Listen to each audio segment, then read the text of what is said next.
जय हिंद दोस्तों, mission success happy में आप सभी का स्वागत है। फ्रेंड्स देखिए, आप लोग को टेस्ट सीरीज़ के रूप में जो चलाया जा रहा था, तो देखिए इसमें आप लोग को टेस्ट सीरीज़ 8 देखने को मिलेगा और 7 तक आप लोग को टेस्ट सीरीज़ कंप्लीट करा दिया गया है। तो यह 7 तक आप लोग वीडियो नहीं देखें तो जा करके देख लीजिए, प्लेलिस्ट में सभी वीडियो आप लोग को उपलब्ध है। और इस टेस्ट सीरीज़ को अच्छे से आप लोग देखिए और इसमें 8 आप लोग को देखने को मिलेगा इस वीडियो में।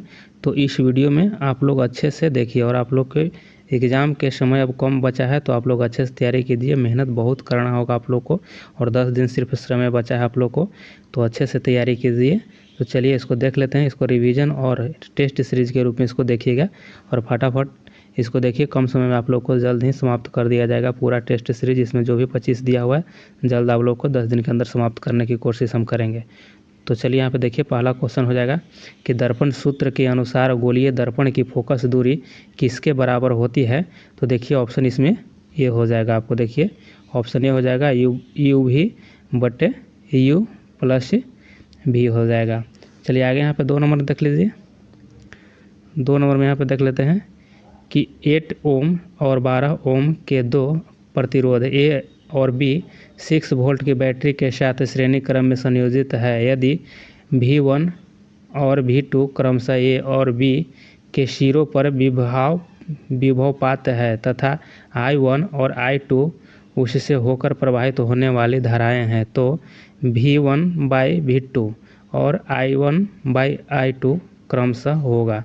तो देखिए यहाँ क्या होगा, देखिए कि यहाँ पे जो है ना 2/3 जो है आपको, ये आपको V1/V2 हो जाएगा और 1 जो होगा यहाँ पे देखिए कि यह I1/I2 हो जाएगा। तो चलिए आगे देख लीजिए, यहाँ पे 3 नंबर देखते हैं। 3 नंबर में कि रमेश एक बल्ब का फिलामेंट बनाने के लिए एक पदार्थ का चयन करना चाहता है। चयनित पदार्थ में उसमें इनमें से कौन से गुण होने चाहिए। तो कौन से गुण होने चाहिए, तो देखिए यहाँ पे 3 का आंसर आपको ये हो जाएगा। यानी कि देखिए कि 2 होना चाहिए और यहाँ पे 3 होना चाहिए। यानी कि उच्च तापमानों पर चमकने की क्षमता होनी चाहिए और उच्च प्रतिरोध होना चाहिए। और जैसे कि किसी भी बल्ब के उच्च चमक तथा बल्ब के दीर्घ समय का कार्य के लिए निम्न गुण होना चाहिए। निम्न गुण होना चाहिए मतलब कि उच्च गलनांक होना चाहिए, निम्न वाष्प दाब होना चाहिए, अक्रिय गैस में पूर्णतः ऑक्सीजन से मुक्त होना चाहिए और उच्च प्रतिरोधकता भी होना चाहिए और निम्न ऊष्मीय प्रसार गुणांक होना भी चाहिए। ये सभी गुण होना चाहिए। 4 नंबर में देख लेते हैं कि एक त्रिभुजाकार कांच के प्रिज्म के माध्यम से अपवर्तित होने वाली प्रकाश किरण के लिए विचलन कोण डैश के बीच का कोण होता है। तो देखिए ऑप्शन इसमें डी हो जाएगा आपको कि आपतित किरण और निर्गत किरण हो जाएगा। यहाँ पे आपतित किरण और निर्गत किरण हो जाएगा। 5 को देख लेते हैं 5 नंबर। तो 5 में देखिए 2 इंजनों के एक दूसरे के पार करने की स्थिति में प्रेक्षक को प्रतीत होगा। तो देखिए ऑप्शन ए इसमें राइट हो जाएगा कि तारत्व में कमी होगा। क्या होगा, तारत्व में कमी प्रतीत होगा। और आगे यहाँ पे देख लेते हैं 6 नंबर देखिए, पुट करेक्ट प्रोनाउन, यहाँ पे डैश है और इज माई बुक। तो यहाँ में क्या हो जाएगा कि 6 का आंसर आपको सी हो जाएगा। यहाँ के देखिए दिस इज माई बुक हो जाएगा। और यहाँ पे देख लेते हैं आगे 7 नंबर में देखिए कि put adjective in the blank. तो यहाँ पे क्या हो जाएगा, 7 का आंसर देखिए आपको डी हो जाएगा कि सम हो जाएगा। क्या, there is some milk in the cup हो जाएगा। और 8 नंबर में देख लेते हैं कि मैदान में सभा हो रही है, यहाँ सभा कौन सी संज्ञा है। तो देखिए सभा की बात कही जा रही है तो सभा में यह समूहवाचक हो जाएगा। क्या हो जाएगा, ऑप्शन इसमें बी हो जाएगा, क्योंकि सभा में बहुत सारे व्यक्ति उपस्थित होते हैं इसीलिए समूहवाचक हो जाएंगे। और 9 नंबर में देख लेते हैं, यहाँ पे 9 नंबर देखिए कि तेल डैश वाचक संज्ञा है। तो तेल जो है ना, यह क्या हो जाएगा, तेल द्रव्य है, तेल हो जाएगा, पानी हो जाएगा, घी हो जाएगा, ये सभी जो है ना आपको द्रववाचक संज्ञा हो जाएगा। नहीं, ऑप्शन आपको सी राइट हो जाएगा। यहाँ 10 नंबर देखिए लोहा शब्द है। तो देखिए यहाँ पे लोहा जो है ना, लोहा आपको हो जाएगा पुल्लिंग है, लोहा पुल्लिंग है। लोहा लोहे को काटता है, उदाहरण के तौर पर लोहे को काटता है, इसलिए लोहा पुल्लिंग हो जाएगा। 11 को देख लेते हैं कि निम्नलिखित में से किस रासायनिक अभिक्रिया के द्वारा बेकिंग सोडा का निर्माण किया जाता है। तो इसमें देखिए 11 का आपको बी हो जाएगा। यहाँ पे देखिए, यहाँ पे जो अभिक्रिया हो रही है इसी के वजह से यहाँ पे बेकिंग सोडा का निर्माण होगा। चलिए ऑप्शन इसमें बी सही था। और यहाँ पे देख लेते हैं 12 को, देखिए कि एक एंजाइम को पाचन क्रिया में अपना कार्य करने के लिए हाइड्रोक्लोरिक अम्ल की उपस्थिति की आवश्यकता होती है। तो यहाँ पे हो जाएगा 12 का आंसर आपको डी हो जाएगा, पेप्सिन होगा। क्या यहाँ पे हाइड्रोक्लोरिक अम्ल की उपस्थिति की आवश्यकता होगी तो पेप्सिन यहाँ पे हो जाएगा, आपको राइट आंसर हो जाएगा। और 13 नंबर देख लेते हैं यहाँ पे कि कार्बन द्वारा प्रदर्शित श्रृंखलन, यहाँ पे देखिए श्रृंखलन गुण निम्न में से किस गुण को दर्शाता है। तो 13 का आंसर आपको बी हो जाएगा। 13 का बी हो जाएगा, परमाणुओं की लंबी श्रृंखला बनाने हेतु स्वयं संयोजन क्षमता हो जाएगा। और यहाँ पे 14 को देखिए, 14 को यहाँ पे देख लीजिए कि सार्वत्रिक सूचक के परीक्षण करने पर 5 विलयनों जैसे ए बी सी डी और ई के पीएच मान क्रमशः 4, 1, 11, 7 और 9 प्राप्त हुए और इन विलयनों के लिए H+ आयन सांद्रण के बढ़ते क्रम को पीएच मान क्या होगा। तो इसमें देखिए क्या होगा, तो 14 का आंसर आपको बी हो जाएगा। यहाँ पे देख लीजिए 14 का ऑप्शन बी सही हो जाएगा। और यहाँ पे 15 को देख लेते हैं कि निम्न में से कौन सा तत्व अधिकतम संयोजी इलेक्ट्रॉनों को दर्शाता है। तो इसमें सबसे ज़्यादा संयोजी इलेक्ट्रॉनों को कौन दर्शाता है। तो 15 का आंसर आपको हो जाएगा सी हो जाएगा। क्या हो जाएगा, सी। देखिए यहाँ पे ऑप्शन सही हो जाएगा। फ्लोरीन प्रमुख हैलोजन है। ये जो फ्लोरीन जो है ना आपको, यह जो है हैलोजन का प्रमुख तत्व है। और आगे यहाँ पे देख लेते हैं 16 को कि एक परमाणु 2 इलेक्ट्रॉन त्याग कर देता है। एक परमाणु 2 इलेक्ट्रॉन त्याग कर देता है। तो 16 का आंसर आपको डी हो जाएगा। क्या हो जाएगा, 16 का आंसर डी हो जाएगा कि 2 धन आवेश ग्रहण करता है। यहाँ देखिए 17 नंबर में देख लेते हैं कि बेरिलियम 2+ आयन किसके साथ सम इलेक्ट्रॉनिक है। तो किसके साथ हो जाएगा, तो 17 का आंसर आपको सी हो जाएगा। देखिए लिथियम आयन के साथ हो जाएगा, लिथियम आयन के साथ हो जाएगा। 18 को देख लेते हैं कि एक तत्व के समस्थानिकों के अणु के द्रव्यमान में अंतर का कारण क्या है। तो क्या हो जाएगा, तो 18 के ऑप्शन बी हो जाएगा कि इसके नाभिक में न्यूट्रॉनों की अलग अलग संख्या, न्यूट्रॉन की अलग अलग संख्या, यह आपको सही हो जाएगा। 19 नंबर देख लेते हैं। यहाँ पे देखिए 19 नंबर हो जाएगा कि अल्फा, बीटा और गामा की वेधन क्षमता का अवरोही क्रम पूछा जा रहा है।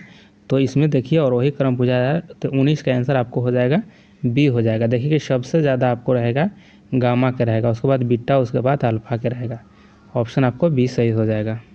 देखिए ये तो वेधन क्षमता था, तो वेधन क्षमता में क्या था यहाँ पे कि पहले था आपको गामा था, उसके बाद बीटा, उसके बाद अल्फा। और अगर पूछा जाए आयन क्षमता में, तो आयन क्षमता में सबसे पहले हो जाएगा आपको अल्फा हो जाएगा, उसके बाद बीटा हो जाएगा और उसके बाद गामा हो जाएगा। इस तरह से होगा।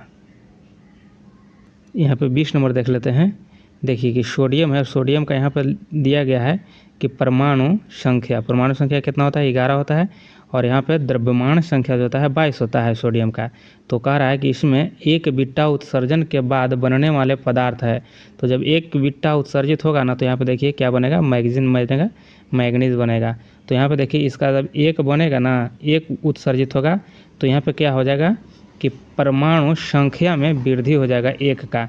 तो यहाँ 12 हो जाएगा, जबकि द्रव्यमान संख्या ज्यों का त्यों रहेगा। तो यही हो जाएगा आपको यहाँ पे ऑप्शन ए राइट हो जाएगा। और आगे यहाँ पे देख लेते हैं 21 का। देखिए किस समूह के सदस्यों का उपयोग बियर बनाने में किया जाता है। तो किसका बनाया जाता है बियर। तो 21 का आंसर हो जाएगा आपको ऑप्शन डी आपको हो जाएगा, ईस्ट हो जाएगा। ईस्ट। यहाँ देखिए 22 को देखिए कि मर्मेकोलॉजी किसका अध्ययन है। तो किसका हो जाएगा, तो यहाँ पे देखिए कि चींटियों का हो जाएगा। ऑप्शन आपको बी राइट हो जाएगा, ऑप्शन बी राइट हो जाएगा। देखिए कवक के अध्ययन को क्या कहा जाता है, कवक को कहा जाता है माइकोलॉजी। क्या कहता है, कवक के अध्ययन को माइकोलॉजी कहा जाता है। और अगर शैवाल को पूछा जाए तो शैवाल को फाइकोलॉजी कहता है। याद रखिएगा, फाइकोलॉजी कहा जाता है शैवाल को। और कीट के अध्ययन को क्या कहा जाता है, तो एंटोमोलॉजी कहा जाता है। क्या, एंटोमोलॉजी कहा जाता है। शॉर्ट में यहाँ लिख रहे हैं, आप लोग समझ जाइएगा। और मछली के अध्ययन को क्या कहा जाता है, तो मछली के एक्थियोलॉजी कहा जाता है। मछली के अध्ययन को एक्थियोलॉजी। अब फल के अध्ययन को क्या कहा जाता है, तो पोमोलॉजी कहा जाता है। क्या कहा जाता है, पोमोलॉजी। चलिए आगे यहाँ पे देख लेते हैं। 23 पुरुष में प्राथमिक यौन अंग कौन सा होता है? तो देखिए ऑप्शन बी इसका सही हो जाएगा आपको, वृषण होता है। क्या होता है? वृषण होता है। और मानव एक लिंगी प्राणी होता है और यह जरायु होता है। और मादा में जनन अंग 12 से 13 वर्ष की आयु में तथा नर में 15 से 18 वर्ष की आयु में क्रियाशील हो जाते हैं।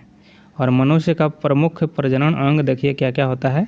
पहला तो हो जाएगा आपको यहाँ पे देखिए कि वृषण हो जाएगा, फिर उसके बाद दूसरा में अधिवृषण हो जाएगा, अधिवृषण होता है। और आपको तीसरा में शुक्र वाहिका होता है, शुक्र वाहिनियाँ भी कह सकते हैं उसको। फिर शुक्राशय होता है, शीशन होता है। यही सब आप लोग को पुरुष में यौन अंग हो जाता है। चलिए आगे यहाँ पर देख लेते हैं 24 को कि वह पादप जिसमें बीज होते हैं परंतु फूल और फल नहीं होते। देखिए तो यहाँ पे 24 का आंसर आपको सी हो जाएगा, पाइनस हो जाएगा। क्या हो जाएगा? पाइनस हो जाएगा। ऑप्शन आपको सी राइट हो जाएगा। आगे देख लेते हैं 25 को। देखिए यहाँ पे कि DNA संश्लेषण तथा हिस्टोन कोशाचक्र की किस प्रावस्था में बनते हैं? तो देखिए 25 का आंसर आपको सी हो जाएगा। देखिए एस स्टेज में बनते हैं। आगे यहाँ पे देखिए 26 को देख लेते हैं। 26 को देखिए कि पौधे में द्रुत जल अवशोषण है, तो इसमें क्या हो जाएगा? 26 का आंसर आपको ये हो जाएगा, निष्क्रिय अवशोषण हो जाएगा, निष्क्रिय अवशोषण। 27 को देख लेते हैं कि जंतुओं में कौन सा पॉलीसेकेराइड आरक्षित ईंधन का काम करता है? तो इसमें 27 का आंसर आपको हो जाएगा, सी हो जाएगा। क्या हो जाएगा? देखिए ऑप्शन सी हो जाएगा, ग्लाइकोजेन हो जाएगा, ग्लाइकोजेन। और 28 को यहाँ पे देख लेते हैं। 28 को देखिए फिनाइल केटोन्यूरिया नामक रोग में क्या होता है? तो इसमें क्या होता है? तो 28 का ये आंसर हो जाएगा कि ऊतकों में फिनाइल एलेनिन बढ़ जाता है। यहाँ पे 29 नंबर देख ले कि दैनिक जीवन में प्रयुक्त मोमबत्तियों में होती है, तो इसमें हो जाएगा ऑप्शन ए हो जाएगा आपको उच्च संतृप्त कार्बोहाइड्रेट। और इसके बारे में देख ले मोमबत्ती या पैराफिन वैक्स का बना होता है और असंतृप्त हाइड्रोकार्बन में एल्कीन तथा एल्काइन आते हैं। चलिए 30 नंबर क्वेश्चन देखिए कि इन विट्रो फर्टिलाइजेशन यानी IVF विधि में शिशुओं का जन्म निम्न में से किस प्रक्रिया द्वारा होता है?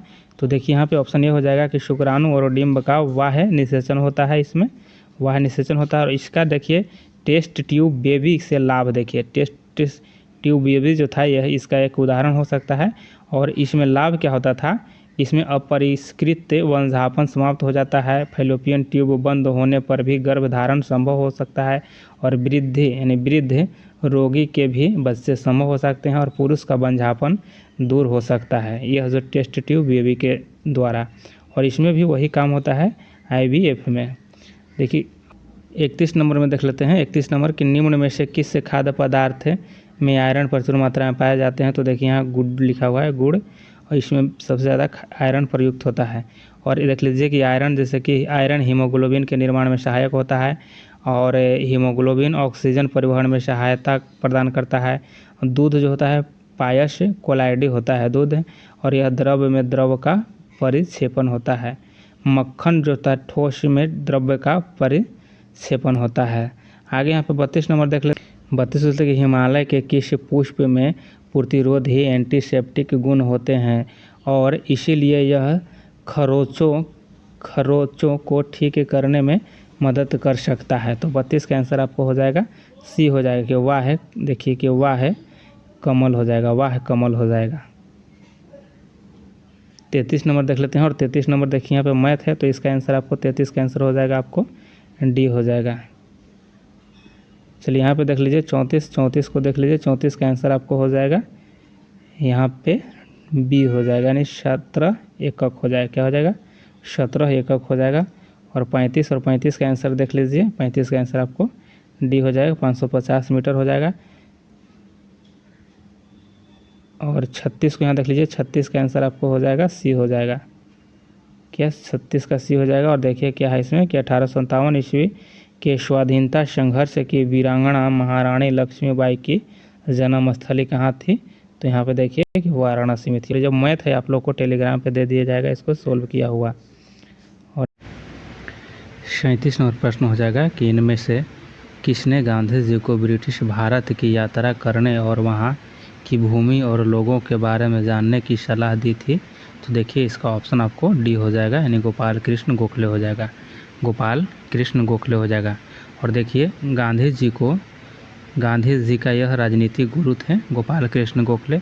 और गोपाल कृष्ण गोखले के कौन राजनीतिक गुरु थे? तो इनका गुरु थे महादेव गोविंद रानाडे। कौन? महादेव गोविंद रानाडे थे। कौन? महादेव गोविंद रानाडे थे। और देख लीजिए गोपाल कृष्ण गोखले का मृत्यु जो हुआ था 1915 ईस्वी में हुई थी। इनकी मृत्यु जो हुआ था 1915 ईस्वी में हुई थी। और इन्होंने एक सर्वेंट ऑफ इंडिया सोसाइटी लिखे थे गोपाल कृष्ण गोखले के द्वारा। और 1905 में, कब? 1905 में, देखिए 1905 ईस्वी में इन्होंने कांग्रेस के अध्यक्ष भी रहे थे। और यह जो 21वां अध्यक्ष था, 21वां नंबर का यह अधिवेशन था। और उसी का यह 1905 में, कब? 1905 में अध्यक्ष भी रहे थे गोपाल कृष्ण गोखले। और आगे देखिए यहाँ पे 38 नंबर देख लीजिए क्वेश्चन कि निम्न में से किसने भारत सरकार अधिनियम 1935 को गुलामी का अधिकार पत्र कहा था? देखिए ऑप्शन डी हो जाएगा, जवाहरलाल नेहरू के द्वारा कहा गया था। और जवाहरलाल नेहरू ने इसे कहे थे कि एक ऐसा कार जिसके अनेक ब्रेक तो हैं पर इंजन ही नहीं है, ऐसा कहकर आलोचना किए थे।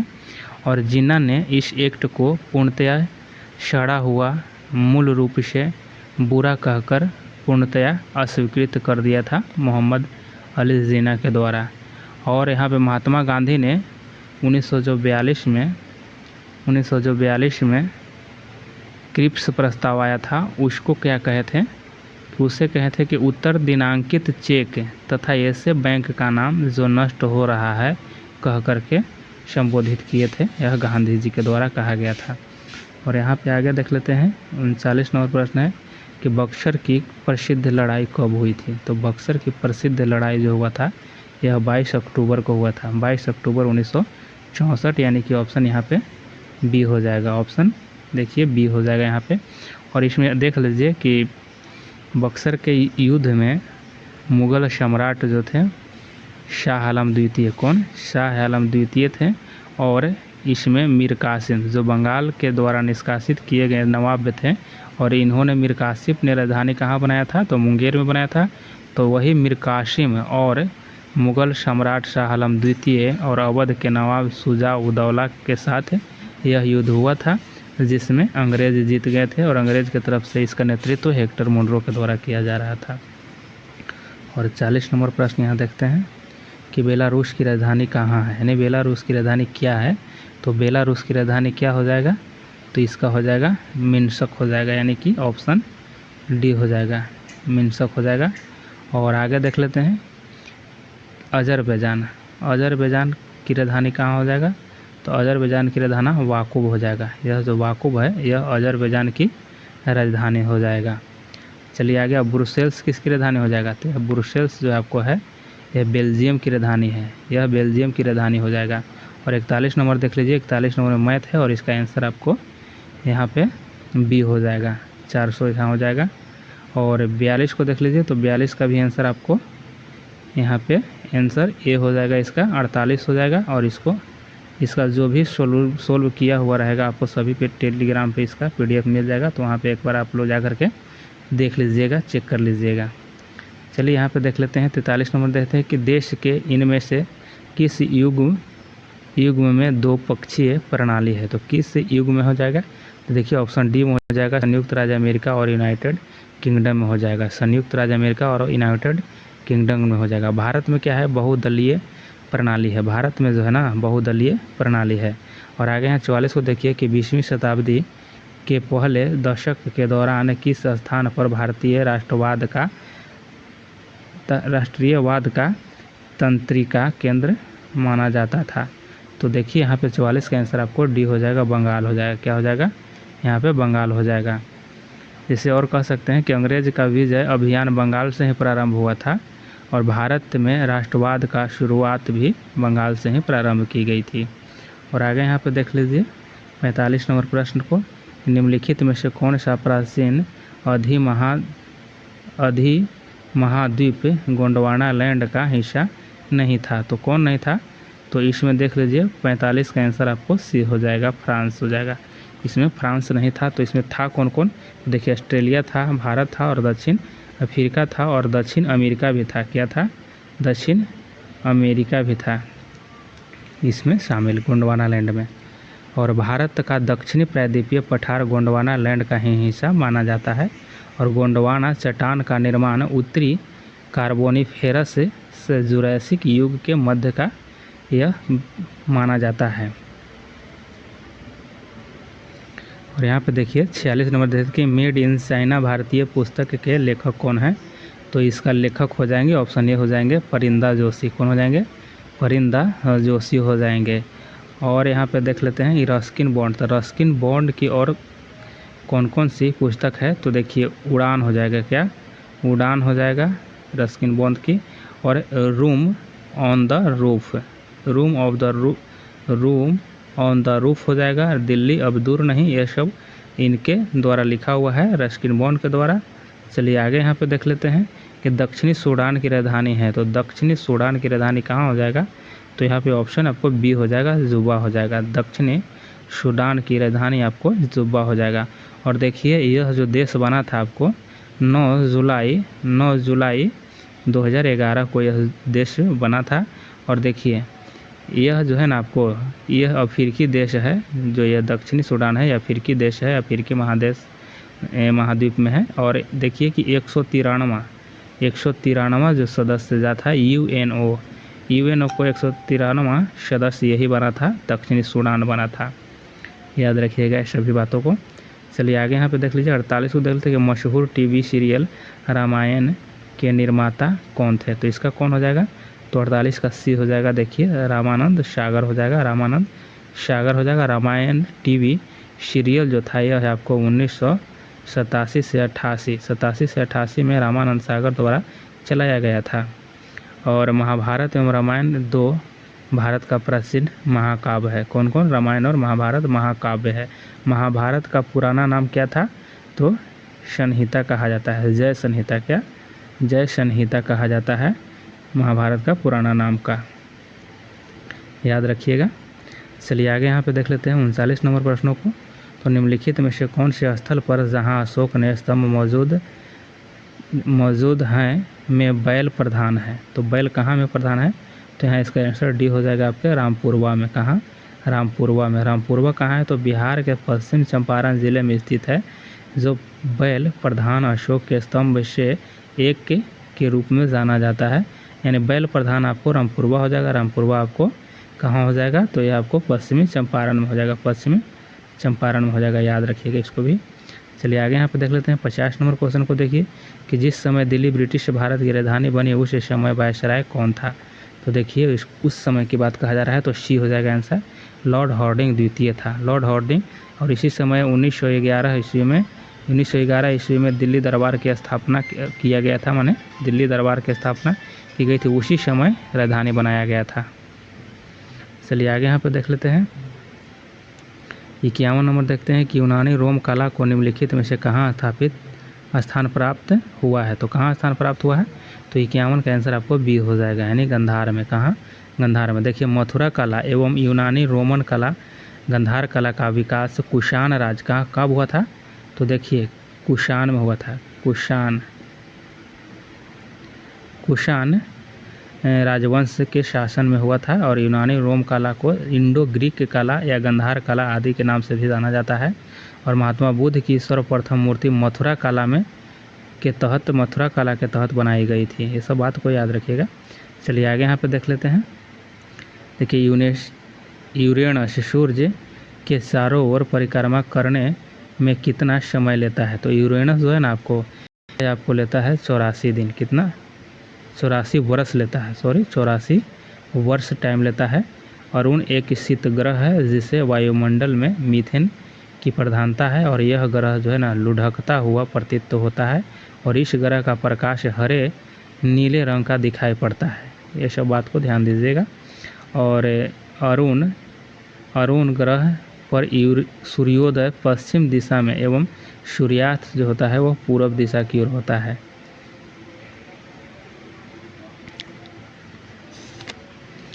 यहाँ देख लेते हैं 53 नंबर में कि नागार्जुन सागर बहुउद्देशीय परियोजना कौन सी नदी पर स्थित है। तो नागार्जुन जो था यह कहाँ बनी थी, तो ये आपको हो जाएगा कृष्णा नदी पर। देखिए जैसे कृष्ण भगवान और अर्जुन का संबंध रहा है महाभारत से, तो इस तरह से रिलेट करके आप लोग याद कीजिएगा। और आगे देख लीजिए कि यह तेलंगाना के नालगोंडा ज़िले और आंध्र प्रदेश के गुंटूर ज़िले के मध्य में नागार्जुन सागर से संलग्न कृष्ण नदी पर निर्मित है और इस परियोजना के अंतर्गत एक बांध तथा 2 मुख्य नहरों को शामिल किया गया है और दोनों नहरें नदी के पार्श्व भाग पर स्थित है। और यह जो है ना आपको कुंडा परियोजना जो यह तमिलनाडु में और कोयना परियोजना जो है महाराष्ट्र में अवस्थित है। चलिए आगे यहाँ पे देख लेते हैं 54 को। यहाँ पे देखिए कि भारत में सर्वप्रथम शून्य आधारित बजट का प्रयोग कब किया गया था। तो यहाँ पे हो जाएगा आपको, ये हो जाएगा 1983 से 84 में, 1983 से 84 के बीच में किया गया था। 55 में देखते हैं कि प्रथम पंचवर्षीय योजना की प्राथमिकता क्या थी। तो जो प्रथम पंचवर्षीय योजना थी इसकी प्राथमिकता जो था कृषि का विकास था। क्या था, कृषि का विकास था। और यह जो आपको शुरुआत हुई थी इसको 1951 से 1956 तक यह रहा था यह योजना, प्रथम पंचवर्षीय योजना। और यह योजना तो आपको यह हेरोल्ड डोमर मॉडल पर था। क्या था, तो देखिए यह था आपको हेरोल्ड डोमर मॉडल पर था, यह आधारित था प्रथम पंचवर्षीय योजना। और यहाँ पे देख लीजिए 56 को देखिए, यहाँ पे 56 को देख लीजिए, इसका आंसर आपका हो जाएगा बी हो जाएगा। और इस सभी का आप लोग को मैथ का जितना भी है सभी का आपको टेलीग्राम पे PDF दिया हुआ है। और यहाँ पे देख लीजिए आप लोग कि यदि किसी भिन्न का अंश उसके हर से निश्चित रूप से कम है तो भिन्न डैश है। तो यह आपको सी हो जाएगा, यानी क्या हो जाएगा, उचित भिन्न हो जाएगा। क्या, उचित भिन्न हो जाएगा। चलिए आगे यहाँ पे देख लेते हैं। यहाँ देखिए 58 का, और 58 का आंसर आपको डी हो जाएगा, 50 मीटर प्रति सेकंड हो जाएगा। और यहाँ देखिए 59 का आंसर आप देख लीजिए, तो 59 का आंसर आपको सी हो जाएगा। यहाँ पे देखिए 4 हो जाएगा। और 60 देखिए यहाँ पे 60 और 60 का आंसर आपको डी हो जाएगा। और इस सभी का आपको मिल जाएगा PDF टेलीग्राम पे। 61 को देख लेते हैं कि प्राचीन ब्राह्मी लिपि को पढ़ने वाले प्रथम व्यक्ति था। तो देखिए प्राचीन ब्राह्मी लिपि को पढ़ने वाला प्रथम व्यक्ति आपको यहाँ पे देखिए जेम्स प्रिंसेप हो जाएगा, प्रिंसेप हो जाएगा। ऑप्शन आपको डी सही हो जाएगा। और देखिए अशोक के अभिलेख पढ़ने में सबसे पहले सफलता 1837 में यही जेम्स प्रिंसेप को प्राप्त हुई थी। सफलता पहले इन्हीं को मिला था। चलिए आगे यहाँ पे देख लेते हैं 62 को। देखिए कि सूची 2 को मिलान करना है। तो देखिए सभी आपको सही मिलान किया हुआ है। सार्वजनिक वितरण प्रणाली जो आपको 1992 में हो जाएगा, और अन्नपूर्णा योजना 2000 में, और काम के बदले अनाज कार्यक्रम जो था आपको 1977 में, और लक्षित सार्वजनिक वितरण प्रणाली जो था 1997 में था। और यहाँ 63 नंबर देख लेते हैं, मृगनयनी का महल कहाँ स्थित है। तो देखिए ग्वालियर में हो जाएगा। ऑप्शन डी आपको सही हो जाएगा। मृगनयनी का महल जो था ना, यह राजा मान सिंह के द्वारा बनाया। किसके, राजा मान सिंह के द्वारा यह बनाया गया था, याद रखिएगा इस बात को। और यह ग्वालियर में है। और मृगनयनी जो है ना वृंदावन लाल वर्मा का, देखिए वृंदावन लाल वर्मा की प्रसिद्ध ऐतिहासिक रचना भी है यह मृगनयनी, तो इसे याद रखिएगा। और आगे देखिए 64 को देख लेते हैं कि मथुरा लोक नृत्य इनमें से किस राज्य में प्रचलित है। तो देखिए मथुरा लोक नृत्य जो है ना आपको, यह ऑप्शन बी हो जाएगा, आपको तेलंगाना हो जाएगा। कहाँ, तेलंगाना में हो जाएगा। और जैसे कि देख लीजिए यहाँ पे कि पैरास जो हो जाएगा आपको उड़ीसा में हो जाएगा, पैरास उड़ीसा में हो जाएगा। काठी जो हो जाएगा पश्चिम बंगाल में हो जाएगा, काठी नृत्य जो है पश्चिम बंगाल में। तरंग मेल गोवा में हो जाएगा। दशाई नाच, क्या, दशाई जो नाच हो जाएगा आपको, यह आपको झारखंड में हो जाएगा।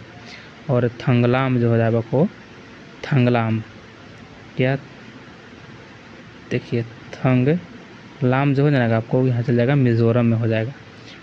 चलिए आगे यहाँ पे देख लेते हैं 65 को देखते हैं कि दक्षिण भारत की सर्वोच्च चोटी हो जाएगा। तो दक्षिण भारत की सर्वोच्च चोटी ऑप्शन सी हो जाएगा, अनाईमुडी हो जाएगा, अनाईमुडी हो जाएगा। और यह तमिलनाडु की सीमा पर स्थित नीलगिरी, अनाईमलाई, कार्डमम तमिलनाडु में स्थित पलानी पहाड़ियाँ जो है आदि सभी यहाँ पाया जाता है, तमिलनाडु क्षेत्र में यह आपको है। और यहाँ पे देखिए 66 में देखिए संसदीय और विधानसभा क्षेत्र की सीमाओं के समायोजन के संबंध में कौन सा आयोग अनुशंसा करता है। तो यहाँ पे 66 का आंसर बी हो जाएगा, भारत का परिसीमन आयोग, ऑप्शन बी राइट हो जाएगा। और यहाँ पे देखते हैं, आगे देखते हैं कि देश में एकमात्र उद्योग कौन सा है जो मूल्य श्रृंखला यानी कच्चे माल से उत्पादन तक में आत्मनिर्भर और पूर्ण है। तो कौन हो जाएगा यहाँ पे आंसर आपको हो जाएगा, ए हो जाएगा, वस्त्र उद्योग हो जाएगा, वस्त्र उद्योग हो जाएगा। आगे यहाँ पे देख लेते हैं कि 73वें संवैधानिक संशोधन द्वारा भारतीय संविधान में कौन सी अनुसूची जोड़ी गई है। तो इसमें कौन सी जोड़ी गई है, तो इसमें आंसर आपको ए हो जाएगा, 11वीं अनुसूची जोड़ी गई है, 11वीं अनुसूची जोड़ी गई है। और इसमें क्या है, 11वीं अनुसूची में यह पंचायत से संबंधित है, और यह जो है ना आपको पंचायत से संबंधित है जाएगा। और इसका अनुच्छेद जो हो जाएगा आपको 243 से 243 के 9 तक हो जाएगा।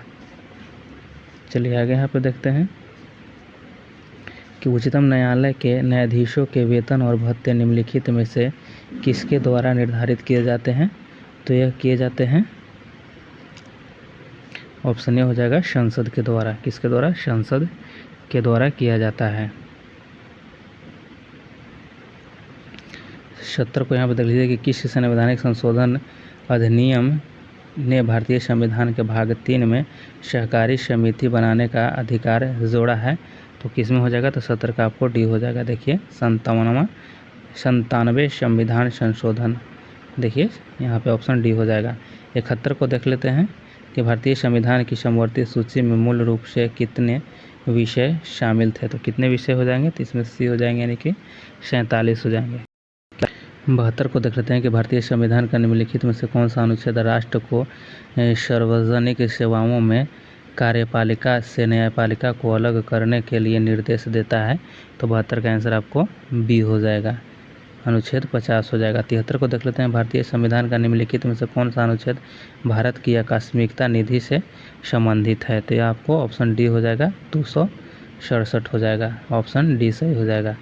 आगे यहाँ पे देख लेते हैं 74 नंबर की 10वीं अनुसूची के अनुसार दल बदल से उत्पन्न होने वाले अयोग्यता के बारे में कौन सी प्रश्न निम्नलिखित द्वारा तय किया जाना है। तो देखिए यहाँ पे ऑप्शन 74 का ए हो जाएगा, यानी सदन के पीठासीन अधिकारी, ऑप्शन ए आपको सही हो जाएगा।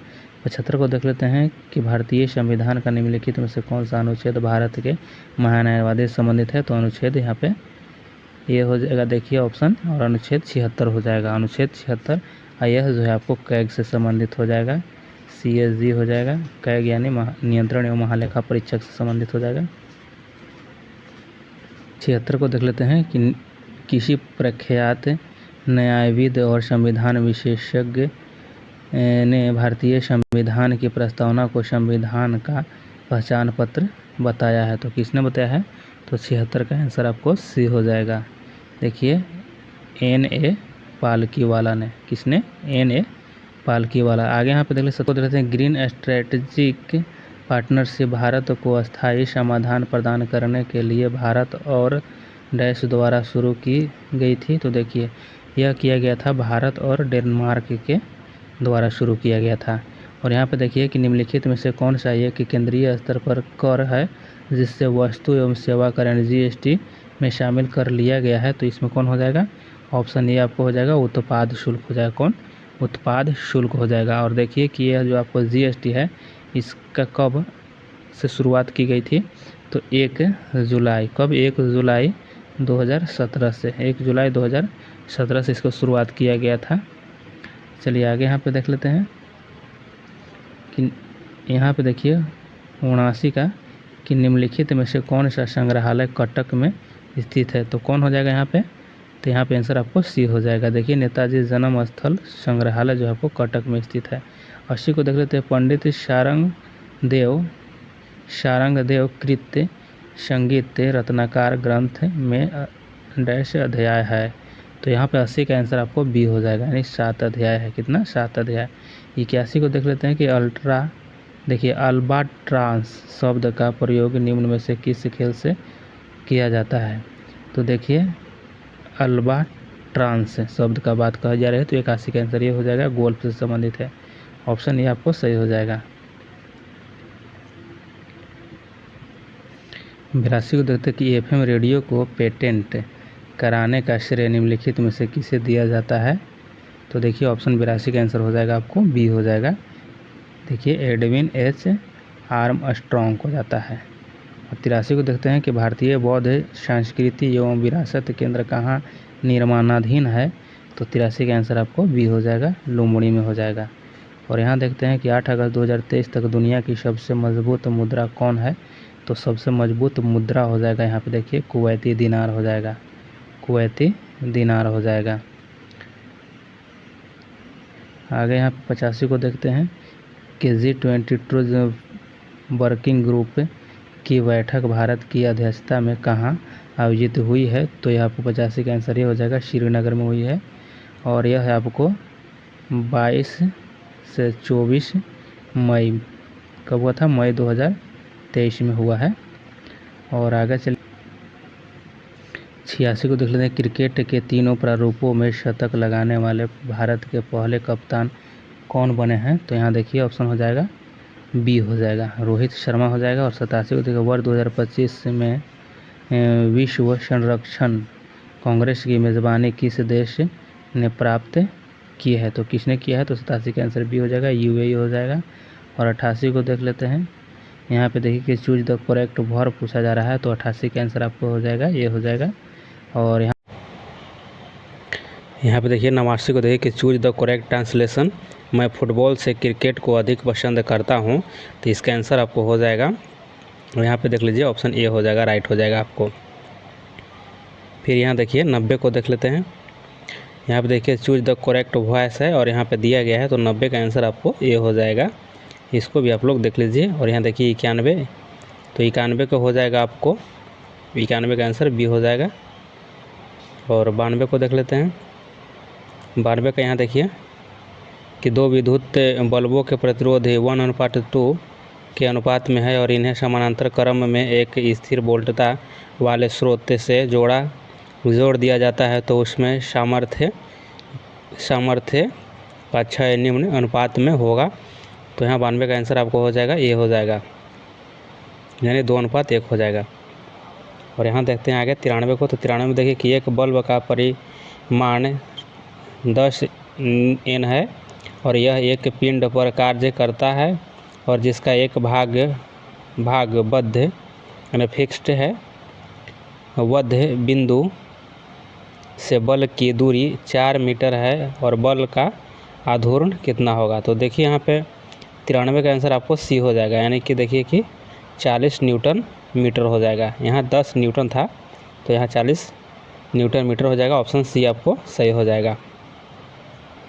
94 को हो जाएगा कि जल वोल्ट मीटर में से धारा प्रवाहित करने पर हाइड्रोजन मुक्त होती है, तो यह ऑप्शन आपको बी हो जाएगा, कैथोड पर। 95 को देख लेते हैं, अनुदैर्ध्य तरंग संचरण में विरलन के स्थानों पर माध्यम का घनत्व व दाब सामान्य अवस्था की तुलना में होता है, तो यहाँ पे 95 का आंसर हो जाएगा आपको बी हो जाएगा, कम हो जाएगा। 96 को देख लेते हैं, कैसिक तत्व के कारण द्रव नली में चढ़ेगा यह यदि स्पर्श कोण, तो यहाँ पे हो जाएगा आपको आंसर इसका हो जाएगा, ये हो जाएगा, यानी न्यून कोण हो जाएगा, ऑप्शन ए राइट हो जाएगा इसका। 97 को देखिए पंडित शब्द का स्त्रीलिंग होगा, तो पंडित शब्द का स्त्रीलिंग हो जाएगा आपको बी हो जाएगा, पंडिताइन हो जाएगा। आगे यहाँ पे देख लीजिए 98 को देख लेते हैं कि लेखक शब्द का स्त्रीलिंग होगा, तो देखिए लेखक शब्द का स्त्रीलिंग यहाँ पे हो जाएगा आपको बी हो जाएगा, लेखिका हो जाएगा, देखिए लेखिका हो जाएगा। और 99 को देखिए लोकप्रिय कौन सा समास है, तो लोकप्रिय जो है ना आपको, यह आपको हो जाएगा सप्तमी तत्पुरुष हो जाएगा, ऑप्शन यहाँ 100 को देख लेते हैं। संगम शब्द का संधि विच्छेद होगा, तो यहाँ पे हो जाएगा आपको ऑप्शन सी हो जाएगा, समजोड़ गम हो जाएगा। यहाँ देखिए संगम हो जाएगा, ऑप्शन यहाँ पे सी राइट हो जाएगा। देखिए आप लोग को यह सेट समाप्त हुआ और जल्दी आप लोग को 9 सेट आप लोग को अपलोड किया जाएगा।